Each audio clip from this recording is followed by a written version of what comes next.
मुंबई पालिकेत 2 अपक्षांसह 84 जणांचं संख्याबळ असतानाही भाजपनं महापौर पदाच्या निवडणुकीतून माघार घेतली। मुख्यमंत्री देवेंद्र फडणवीस यांनी वर्षावर पत्रकार परिषद घेऊन याची घोषणा केली।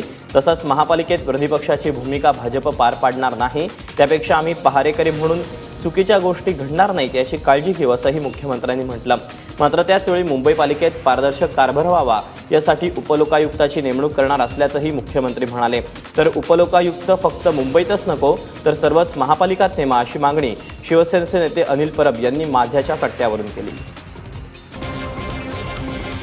महापौराची निवडणूक भारतीय जनता पक्ष लढणार नाही। उपमहापौराची निवडणूक भारतीय जनता पक्ष लढणार नाही। उपलोकायुक्त आम्ही नेमणार आहोत आणि माननीय लोकायुक्तांनाही विनंती करणार आहोत की त्यांना मुंबईचं ज्युरिस्डिक्शन द्यावं आणि त्या माध्यमातून पारदर्शितेकरता अधिक चांगली संस्थात्मक व्यवस्था ही उभी करायचा निर्णय हा या ठिकाणी आम्ही घेतलेला आहे।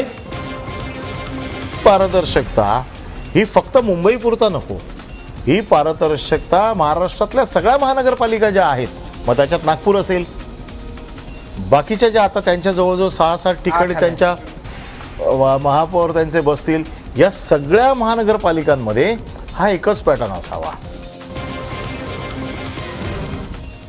मुंबई महापालिकेच्या आखाड्यातून माघार घेण्यापूर्वी उद्धव ठाकरे आणि देवेंद्र फडणवीसांमध्ये फोनवरून चर्चा झाल्याची माहिती सूत्रांनी दिली।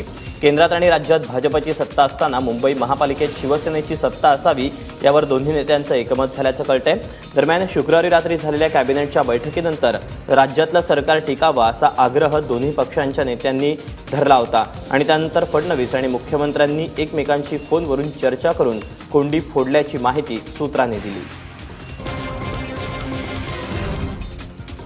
मुंबईच्या महापौर पदासाठी शिवसेनेकडून विश्वनाथ महाडेश्वर तर उपमहापौर पदासाठी हेमांगी वरळीकर यांनी आपले उमेदवारी अर्ज दाखल केले। मातोश्रीवर झालेल्या नेत्यांच्या बैठकीत महाडेश्वर यांच्या नावाची घोषणा करण्यात आली। महाडेश्वर हे वांद्रे पूर्वमधील नगरसेवक आहेत, तर वॉर्ड 193 मधून निवडून आलेल्या हेमांगी वरळीकर यांची यंदा नगरसेवक होण्याची दुसरी टर्म आहे। आता भाजपनं निवडणुकीतून माघार घेतल्यामुळे शिवसेनेचा महापौर आणि उपमहापौर होणार हे निश्चित झालंय। दरम्यान भाजपनं शिवसेनेसमोर सपशेल माघार घेतली असल्याची टीका राष्ट्रवादीचे प्रवक्ते नवाब मलिक यांनी केली आहे। नगरसेवक म्हणून या मुंबापुरीमध्ये सेवा करायचं काम शिवसेनेचे नगरसेवक सातत्याने करत आहेत, त्यामुळे एकाला कोणाला तरी संधी पक्षप्रमुख देणार, त्या दृष्टिकोनातून शिवसेना पक्षप्रमुखांनी मला संधी दिली आहे, माझ्यावर जबाबदारी टाकली आहे। अर्थात ती मोठी जबाबदारी आहे, ती अत्यंत प्रामाणिकपणाने मुंबापुरीतील नागरी प्रश्न सोडवण्याच्या दृष्टिकोनातून पार पाडणं अत्यंत आवश्यक आहे, त्या दृष्टिकोनातून प्रयत्न केले जातील। च्या माध्यमातून भ्रष्टाचार झालेला हे आरोप त्यांनी लावला होता। कुठेतरी भाजप शिवसेनेला सरण्य झालेला आहे। स्वतःच्या सरकार वाचवण्यासाठी भाजपनी ही भूमिका घेतलेली आहे।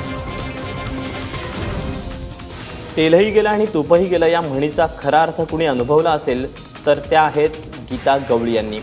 शिवसेनेची साथ सोडून भाजपच्या गळाला लागलेल्या गीता गवळी यांची भाजपच्या बिनशर्त माघारीमुळे चांगलीच पंचायत झाली। गीता गवळी यांना भाजपकडून स्थायी समितीचं सदस्यपद आणि आरोग्य विभागाच्या अध्यक्षपदाचं आश्वासन मिळालं होतं। मात्र आता भाजप मुंबई महापालिकेत कुठलीही निवडणूक लढणार नाही, त्यामुळे गीता गवळींची मोठी पंचायत झाली आहे। त्यामुळे भाजपच्या माघारीमुळे सर्वात जास्त दुःख कुणाला झालं असेल तर त्याचं सध्या तरी उत्तर आहे गीता गवळी।